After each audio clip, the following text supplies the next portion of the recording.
Good morning. It's such a pleasure to be here with so many senior educators, so many wonderful speakers, and so many young friends. I'm already feeling younger, at least 10 years younger. I was going to speak on many things, but I thought I'll just possibly share some of my impressions, some of my early learnings. And just to make it a little interesting for me, and I hope for you, I'm going to talk of worlds, I'm going to talk of aliens, I'm going to talk of judgment, of course, of the earth itself, right? So I want to start by a quote from Yuval Noah Harari, one of the prominent authors, and he says, growing up is so much tougher for humans because they don't know what to learn. It's so relevant here. He gives an example of a tiger who learns to run fast because they used to catch prey, dolphins who dive deep because they have to find food, and eagles who have to go high because they want to build a nest. What do humans do? We run faster than the tiger in a vehicle, we dive deeper than the dolphin in a submarine, and we fly higher than the eagle in an airplane. And yet, many times, after having done all that, we don't know what to do. And that's the dilemma he refers to, saying the difficulty of growing up because we don't know what to learn. I just wanted to start with that and possibly end on that when I come to the end of my talk, and really talk about how my learning began. My learning began by my father taking me to what I later on learned is called a CCG. I'm sure many of you not heard this word CCG. I also learned much later. And CCG is when the planets all align together. I'm sure some of you would have seen when planets align together. And I was taken for one of the CCGs. Yeah? Go and Google it later. And it got me wondering, right? And we were tiny then. It looked like the stars are just it's just around there, right? Just maybe 10 kilometers away. The horizon is just there. That is the time when we're learning about, always at the end of the rainbow, there are pots of gold. And that's when the imagination would run wild, right? And you can say so many things can happen. And those were my early experiences of worlds. That's when we heard of Kryptonite, and we heard Krypton, and we heard Gotham, and we heard Wakanda. So all these formed my early inspiration on worlds and aliens. What is the possibility of aliens? Suppose they land up here. Are they going to say Namma Metro? Are they going to say Jai Maharashtra? What is the kind of parathas they're going to eat? Or are they going to prefer upma? Are they going to be kind to us? Are they going to scare us? I think those were the thoughts which ran in my mind. And that really gave a feel about what I was thinking then, and I decided to join NASA. Obviously, I've not joined NASA, and that's why I'm here today. But I decided to join NASA, but that's for a later one. You must be wondering why people are fascinated about aliens. And I think it's at the core of human existence, because at the end of it, we all feel lonely. We all feel a need to know who we are, what we are. And that was the same thinking. We always imagine saying there will be a better race there. They will come, be friends with us. We'll discover much more. And that's how my ideas got shaped. But at the core of it is the loneliness, the need for existence for humanity itself, which defines our whole search for other worlds and aliens. But along with that, since we don't know who these aliens are, there comes a lot of judgments. If you've seen all the movies, they don't do much about it. They tell you it's going to be a race which will come and kill us. It'll be the war of the worlds. It'll be out there to hurt us. And for those few aliens who get left behind, they've been left behind, right? We've always been told these stories. And those will be our judgments saying, worry for the aliens, be scared about the aliens. And that's how the whole imagination started getting built. I'm going to quote something from a favorite astrophysicist whom I follow, Neil deGrasse Tyson. He says that suppose a form of alien who's a vegetable comes to Earth, they'll be shattered when they meet vegetarians around. They'll say, what's wrong with these guys? They eat the reproductive organs of plants. They eat the seeds, they eat the berries, they eat the fruits. There's something wrong with this race, and that's judgment.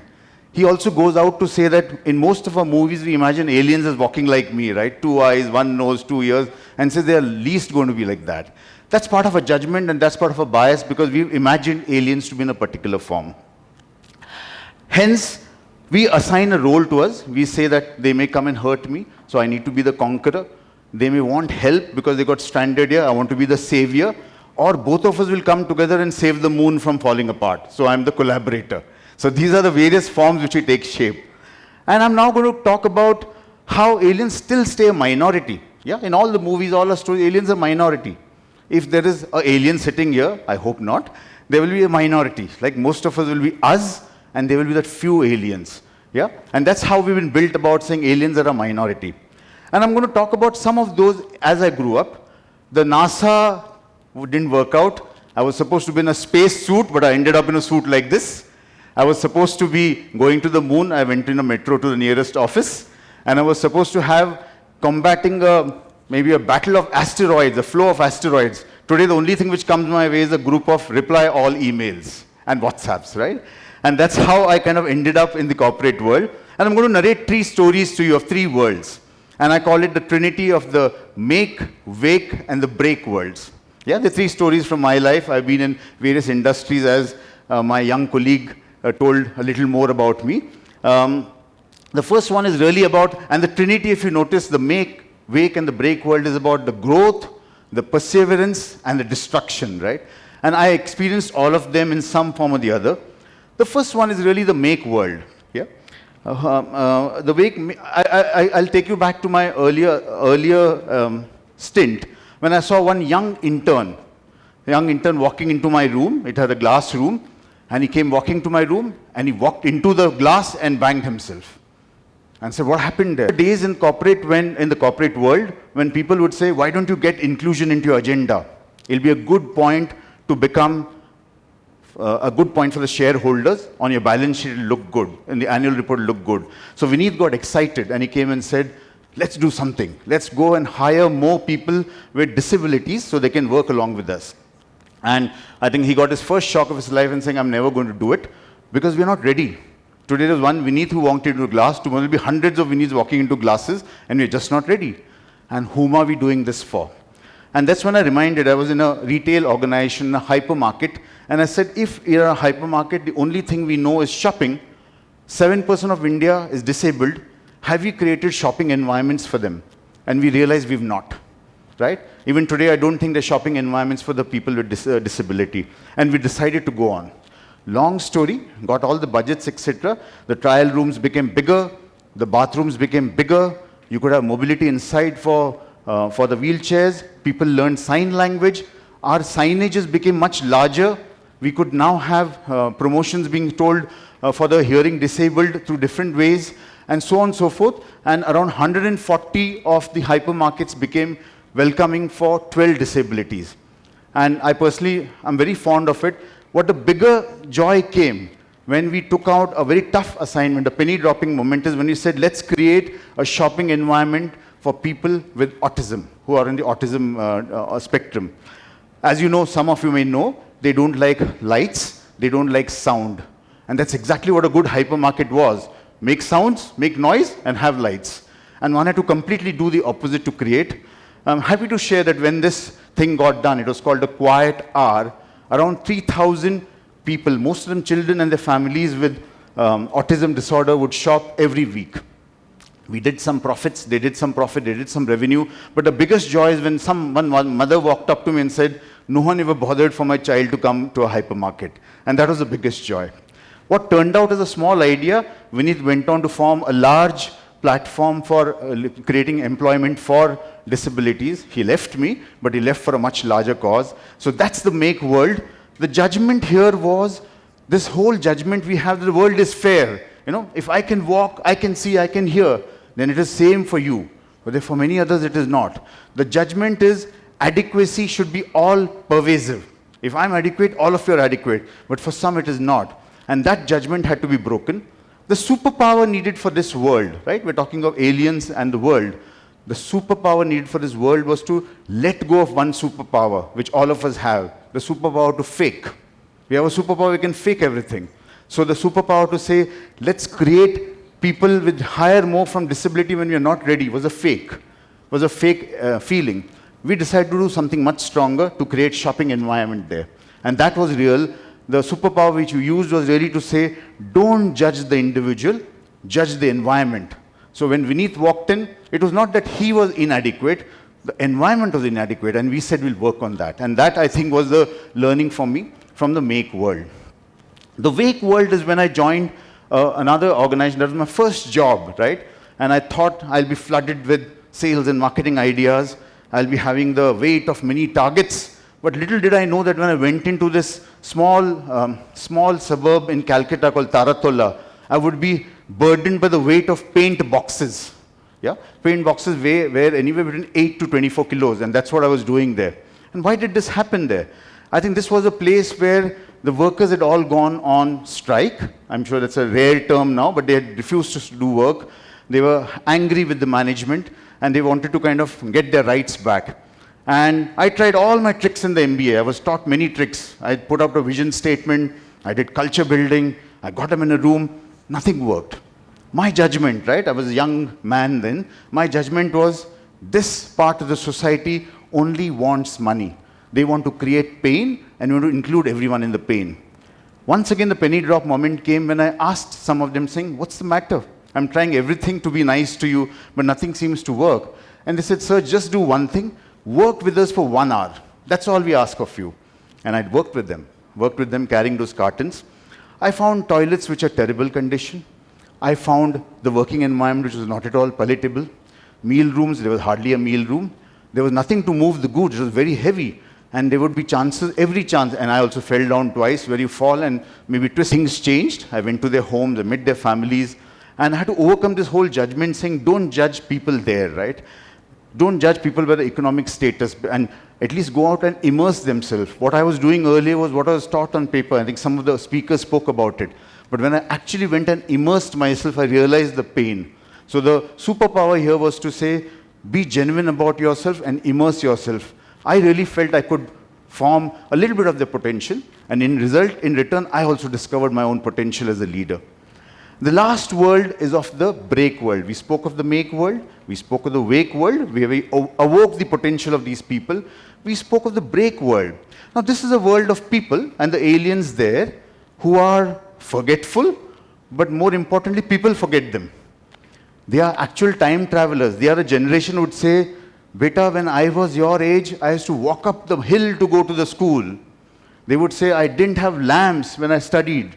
I hope you know whom I'm talking about. Your grandfathers, my grandfathers, your grandparents, whom we easily call senior citizens.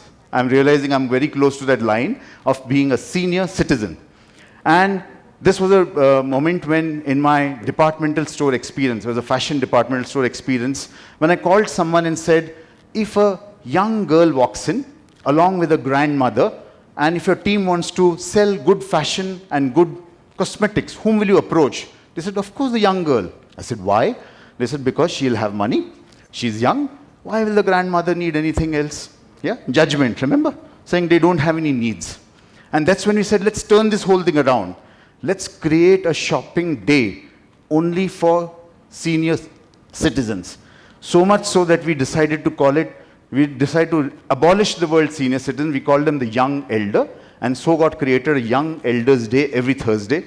Around 40,000 young elders would come and shop. They would get us very tiny incentive to shop fruits and vegetables. But the bigger thing was we asked them to come and do something.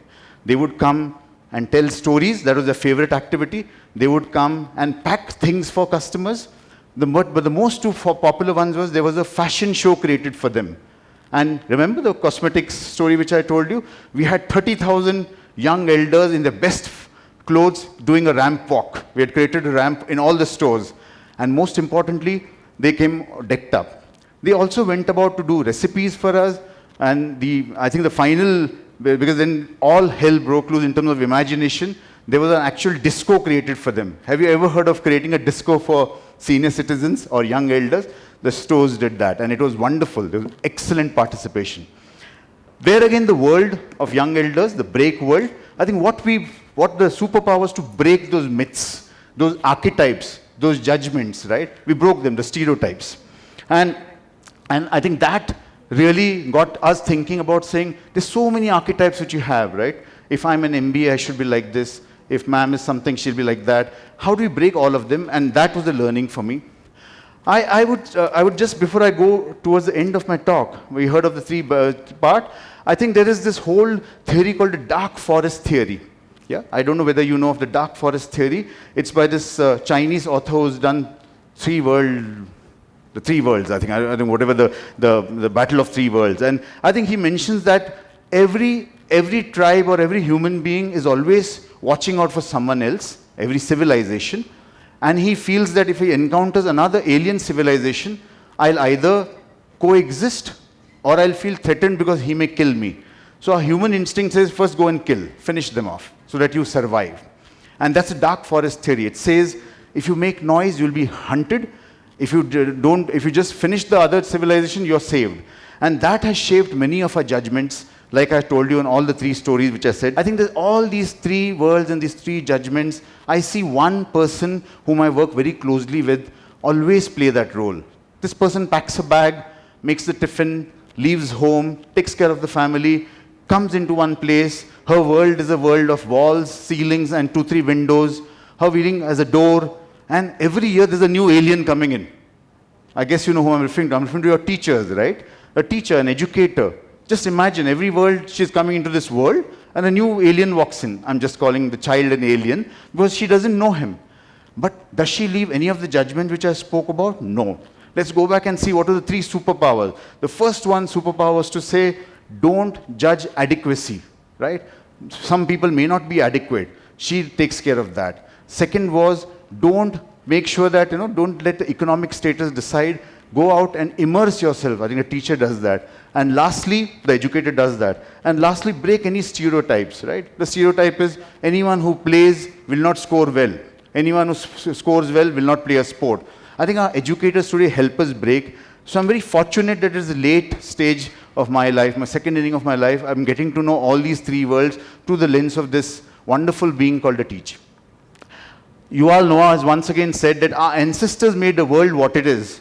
We can decide what the world will become. So I want to end the note with the teacher's example on a Punjabi duet, a Punjabi song. It's by Bulle Shah, of those who heard of Bulle Shah, from Undivided Punjab. And he says, Chal chal bulya utte challe, jitte sare anne, na koi saddi jaat pachane, na koi sane manne. I'll help you translate. It says, let's go to a world where everyone's blind. Yeah? And no one recognizes me by my caste or my status. That's Bulle Shah for you. And all these are metaphors.